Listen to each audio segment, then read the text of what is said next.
This innovative, independently owned retailer has garnered global success when it comes to providing fresh, handmade cosmetic goods. However, why are the girls not snatching them off their shelves? What happened to Lush Cosmetics? So I have to admit, the idea for this video came pretty much at random. I was cleaning out my skincare cabinet, just going through some products that I'm no longer using, some that I am, some that are empty. And literally, I only had three Lush products in my skincare cabinet. And not to sound too dramatic here, okay, but it really caught me by surprise because I was such a super fan of Lush. I mean, let's be honest, Lush was that integral brand that introduced skincare into my life. If it wasn't for Lush, honey, girl, I don't know where my skin would be. So of course I have my own personal theories as to why I only have 3 Lush products in my cabinet. Are they going bankrupt? Or even why I don't find myself talking about them as much as I used to. But let's go ahead and hold those and do a little bit of research. Is there something going on? Lush, hello? Where art thou? Okay, so first I thought it would be a good idea to check out the brand's history in order to best understand where the brand is going or has gone and why. So there was a said trichologist and then we had a beauty therapist.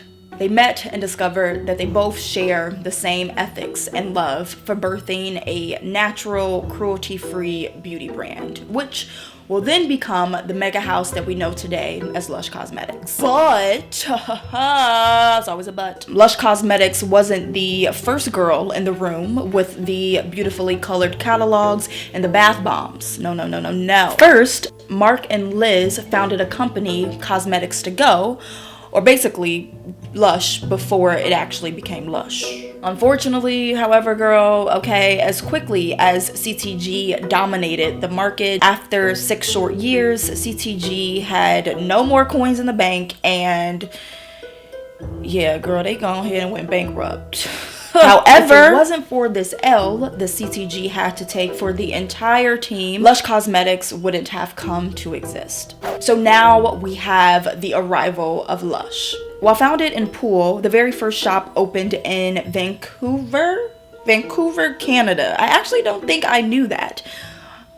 Vancouver? The first shop looked pretty much as we see Lush stores existing today. The store setup was pretty simple in design and the packaging was also pretty much the same. Black top, black bottom, white writing. There were no Swarovski crystals, honey, okay? They wasn't even giving us a frosted glass bottle. Rather, most of their money was put towards sourcing those fresh, quality ingredients. That's what I think differentiated Lush from any other beauty brand on the market. It was our first intro to clean beauty. I mean, doesn't this just scream I am healthy? Okay, I drink celery juice on Saturday morning. It was more of a pull or perhaps a wanting for consumers to be more aware of the ingredients that was going into their body. I personally can think about what existed in my skincare cabinet before Lush.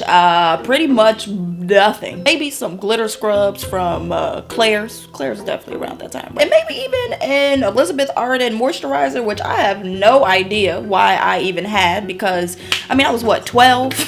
In 2009, like, why did I need Elizabeth Arden product? Prior to Lush, my skincare game just didn't exist. And when I fast forward to where I am now and how much of a priority clean beauty brands or at least clean ingredients are to me and the health of my skin, I definitely have to attribute it to Lush.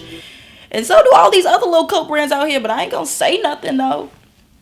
Okay. So how did they do it? In the earliest stages, right, Lush capitalized off social media. They managed to find success in leveraging word of mouth. They focused on utilizing brand ambassadors rather than our formal advertising, right? Making them one of the first brands to truly understand the power of the influencer, you know, before influencers became influencers. They recognized this pretty early in the game. Seeing how they first was utilizing utilizing their social platforms like their Instagram and Facebook and Twitter, it started out more so like a lot of brands as a one-way conversation. However, they quickly realized that communicating to consumers in this way wasn't allowing them to nurture the community they actually wanted. It was this realization that allowed Lush to grow exponentially and amass a huge cult following that we see being very successful in today's market.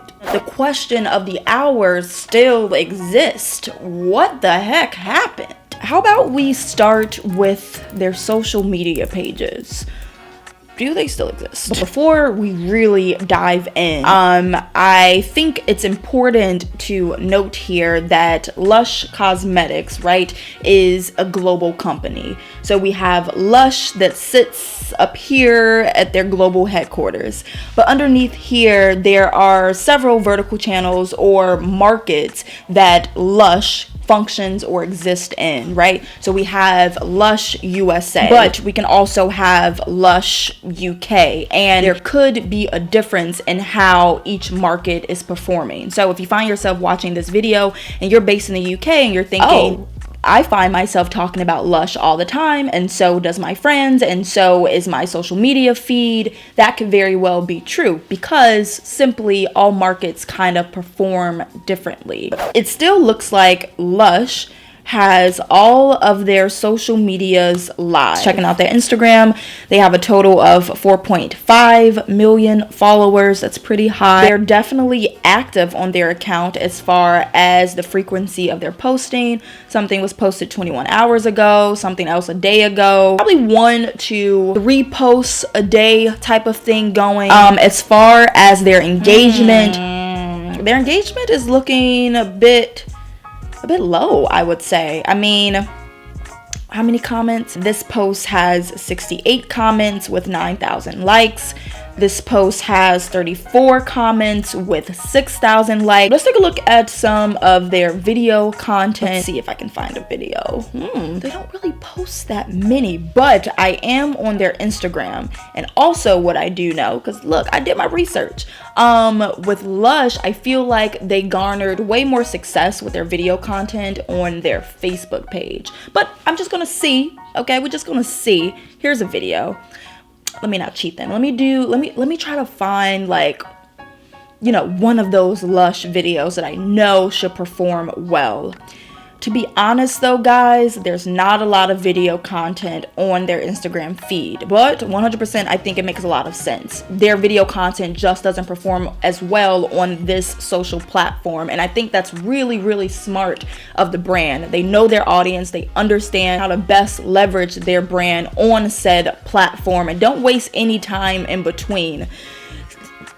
Look, okay, I'm here for it. I am here for it. They also look pretty active on their Facebook page. The highest view count I'm getting is 86,000, 56,000, 25,000, 22. Nothing is really above that 80,000 mark. Yeah, so we're not really getting much here from their socials.